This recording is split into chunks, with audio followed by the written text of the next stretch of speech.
Hello everybody. I should be streaming now. So I'm actually showing excuse me. I'm actually showing my YouTube screen where I start to do my live casting. It's an interesting thing in that to do live casting you need a web browser open. I would have hardly ever imagined that. So I've been doing a little bit of journal entry for what I believe is going to go on to What's a Meta for I/O. So I'm going to start a new journal entry, which is a great thing to do to get a video started like this, because I want to just say a few things. I'm getting ready to upgrade to Windows 11. Okay, there's some subpoints there, but it's mostly about the Windows subsystem for Linux 2 Wayland-based graphics subsystem. That's why I'm doing this, because I know you shouldn't make a sublist if you're not going to have more than one point, but maybe I'll add more later. I love my current working environment.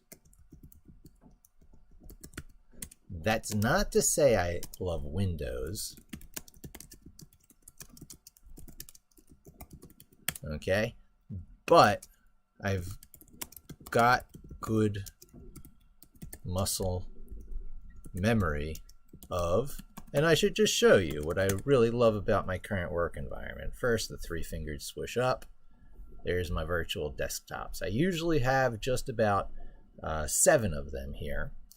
And always in position number 1 is a full screen terminal. You could hardly tell it from old school Unix or a Mac or whatever. It just looks like full screen Linux. Now the two-fingered swoosh, which I almost never do. This is great on the Mac, the two-fingered swoosh. But more frequently, I use the Control Windows key combination to just go left and right between these 7 screens. It's a very nice kind of like ribbony fixed position thing going on there. And, you know, that trick of having multiple virtual desktops and being able to go left and right between them with a magic key combination, that is cross-platform, I would like to point out. A cross-platform, cross-OS technique. So long as you're calling your OSs Windows, Mac, and I guess it's GNOME, you would say in this case. There is KDE in there, but you know, I'm going to use a catch-all with the most popular desktop interface on Linux. So it's really about virtual desktops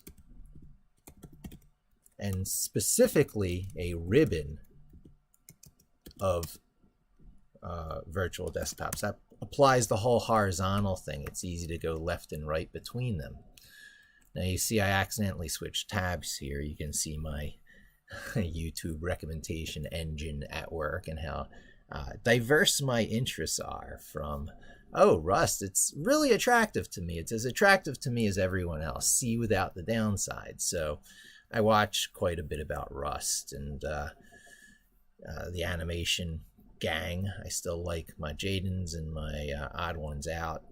The math stuff, NASA's going on. Okay, well, I don't want to go on too much of a tangent here or else I'll get up to this one.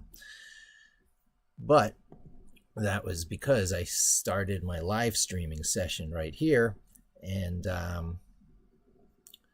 accidentally must have done Control 1. So Control 1, Control 2, that used to be a really big part of my thing because Jupyter had to be in a tab on the browser.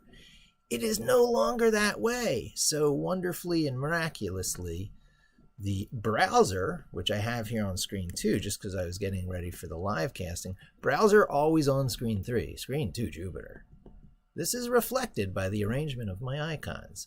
screen 1 terminal, screen 2 Jupiter, screen 3 edge, screen 4 could be anything. It's by the time you get to screen 4, the muscle memory component of this yields to a more, ad hoc per session, whatever you're doing kind of basis. But in almost all everyday work, I have Jupiter on screen 2.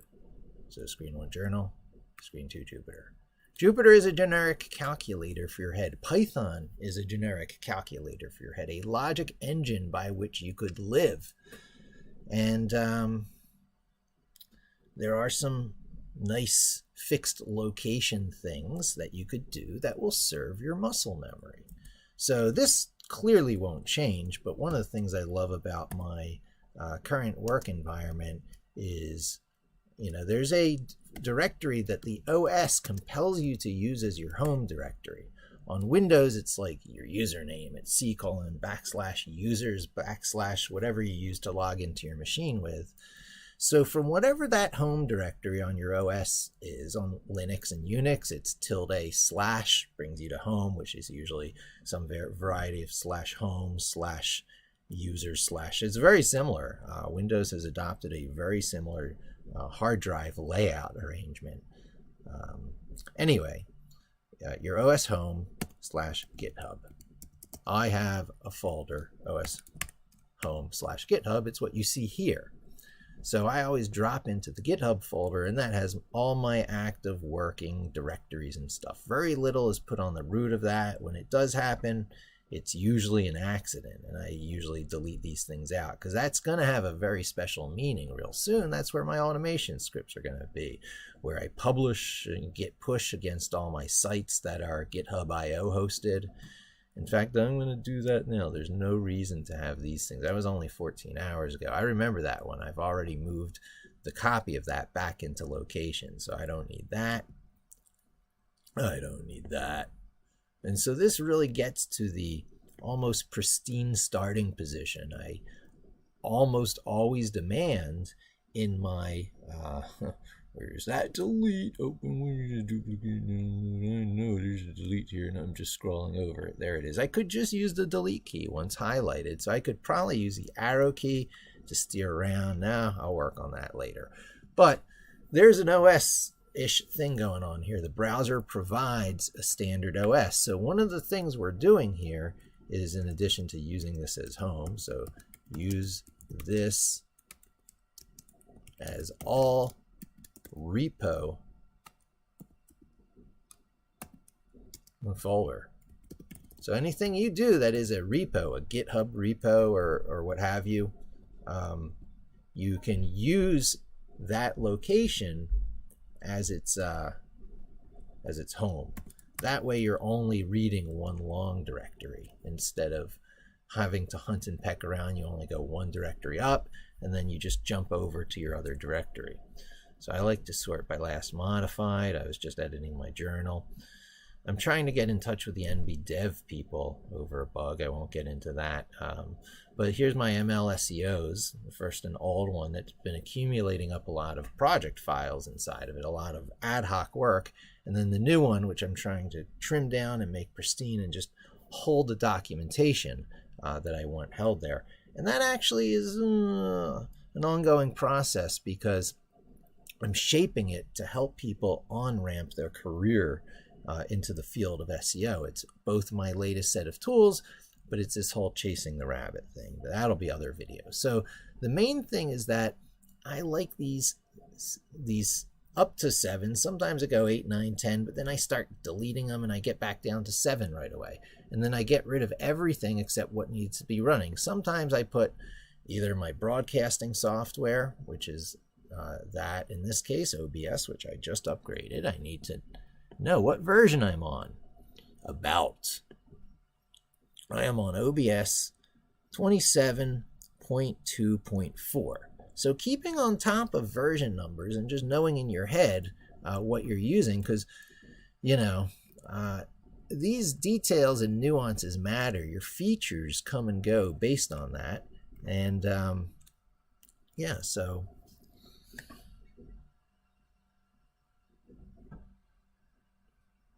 yep, yep, that pretty much sets the stage. Once upgrading, you know, I need a plan. Once Windows 11 is allowed to install, ensure the ability to run WSL2 at least like you do now. Right? I forget about the graphic subsystem. I can't lose my journal on screen 1. And then I need to make sure that all my old work connections with VPN work. VPN and other, you know, system brittle type software still works. Yeah, so things are brittle. Got to be careful. Got to be careful about your upgrades, because stuff you really rely on, you can suddenly find yourself cut off from. So, you know, this is related. During installation, free up as much drive space as possible. And why would you do that? Because it frees up room for a recovery process.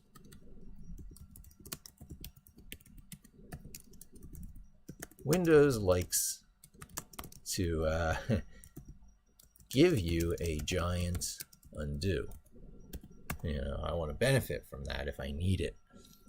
I don't want to need it, but I've been putting off the Windows 11 upgrade for so long that, you know, I guess it's really time to do it.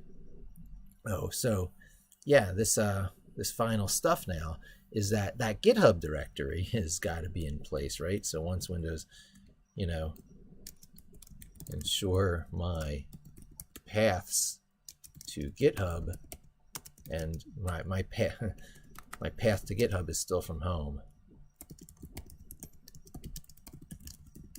And I think it, of course, will be, because, you know, the change from Windows 10 to Windows 11 can't really be that radical. But, you know, it is that arrangement here that really makes it important for remembering where I'm at in my head and finding things, especially sorting by last modified, because it creates the concept of everything you've done lately and how long ago you've worked on it. So sometimes it's almost like a to-do list where you can churn things to the top. So that's kind of important for me. And standalone Jupyter. I guess I was making that point where my icons, my organization in my head, right? That has standalone Jupyter second, the browser third, which you already saw from the live casting. I need to use other browsers. I'd like to draw pictures on these videos more.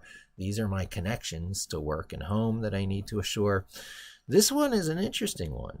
This one is a connection to an LXD, an Linux virtual machine container running on a NAS, a network application server, back there in the background that has like a mini Kubernetes. It's not anything like Kubernetes for scaling, but I'm running a virtual machine. This is a virtual machine. Sudo apt update. I'll update the Debian repository, see if there's any upgrades that get offered. It usually tells you at about this point 3 packages can be upgraded. I don't need to know what they are. Sudo apt upgrade. Keep your system updated. Yes, we can look and see what they are. It's always interesting. FYI, you'll learn something. This is lib stuff. It's common utilities that are used dependencies of other software. So I can't really say much about these things it's upgrading. All right, so it's upgraded. There's really no restart that's necessary, but I always like to clear so we don't have to see that gobbledygook. And if we do this again with an update, you'll see that there's nothing new.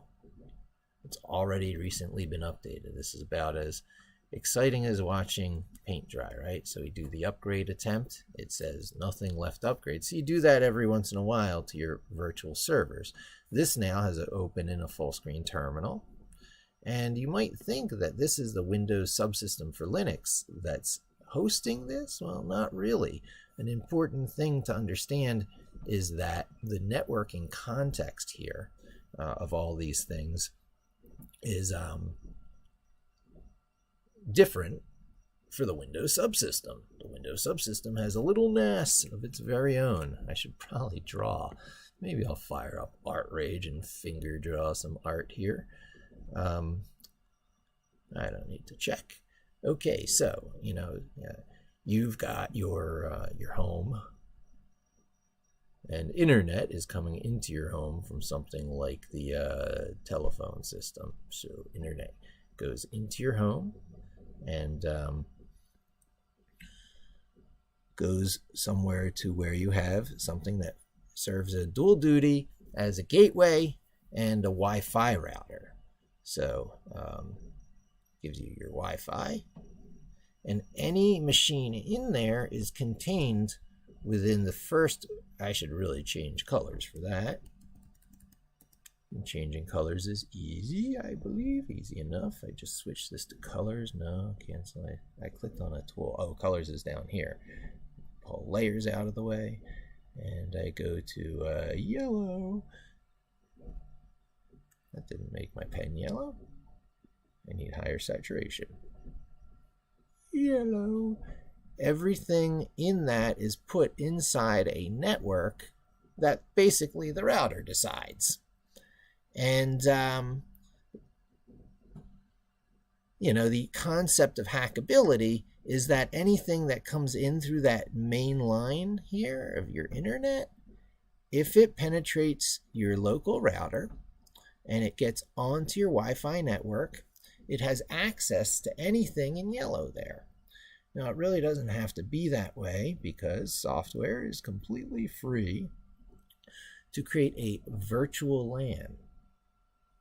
It's simply reproducing that internet connection with its own kind of virtual router. So these software pieces like that wasn't what I wanted. Let's see, I want white, to draw with white. Why not? Why not? Why is that not white?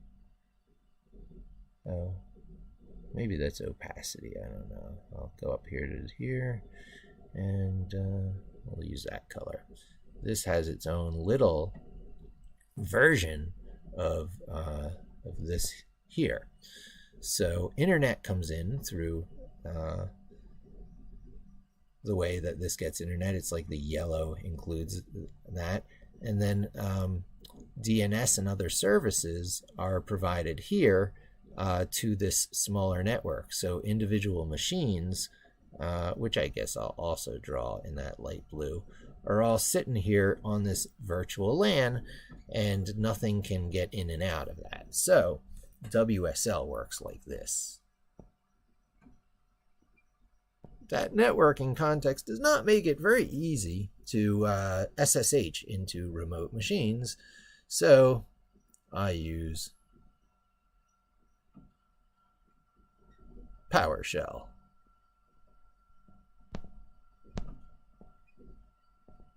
Reluctantly, but practically, PowerShell. It's PowerShell. I use PowerShell. I don't even leave it out here because why? Why bother? So over here, under, it's still Windows, is PowerShell. And under PowerShell is the SSH program that is perfectly fine, SSH like anyone else's SSH, but it lives under the networking context of the yellow instead of the blue virtual LAN that WSL and QEMU and a bunch of other things actually work that way. Like, this is also the case for QEMU. This is ugly, probably ruining the video by putting these things in there, but a number of things use this virtual LAN trick, and then any stuff that goes in and out of there has to have very explicitly mapped shells or port rules, port forwarding rules. So attempts to connect to port 2222 on the host machine can be forwarded in through that virtual LAN to say port 22 on one of the machines there, right? See? So that communication can still occur, but it's a very special case and very tightly regulated. You're kind of being a sysadmin or a network admin in making the rules that can get into where Windows subsystem for Linux is currently running. I'm actually hoping that changes a little bit in the upgrade to Windows 11. So that pretty much says it. I guess I exit out of that. You don't really need to see the SSH run, but that is a point that I would document here, in that ensure all my SSH connections. Oh, yeah, that's the same thing as this one, VPN and other system brittle, because this is system brittle stuff. All my SSH connections to work and NAS systems. Work. All right, so anyway, that kind of covers it. That's all I wanted to say. I really enjoy the fixed location nature of all of this, and there's probably a few settings under settings that you need to look at in order to tweak these things out. And I would imagine, let's see, desktops. The concept is virtual desktop, customize virtual desktop settings. Virtual desktops.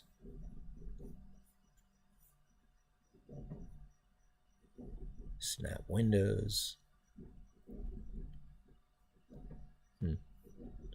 Yeah, what I'm looking for is the finger commands that let you control windows left and right with the animated effects. That's what really sort of clicks this thing into place. And so ensuring that all works correctly, virtual screen behavior. And then that's about it. To get back to my muscle memory place, ensure virtual screen behavior similar. Settings, because muscle memory is so gonna get thrown off when I do this Windows 11 upgrade, and there's so much other stuff happening in my life. I might end up actually delaying it for a little bit, taking care of this other stuff, and then really looking at the Windows 11 upgrade and getting the graphics subsystem later. But I thought I'd document what was nice about Windows 10, in particular, but about windowing virtual desktop capable desktops in general. Mac OS qualifies. I can switch to a Mac pretty easily with minimal muscle memory adaptations being made, because Vim is Vim. Virtual machines that you host in other places are virtual machines you host in other places. So, a theme of all this is that protect your muscle memory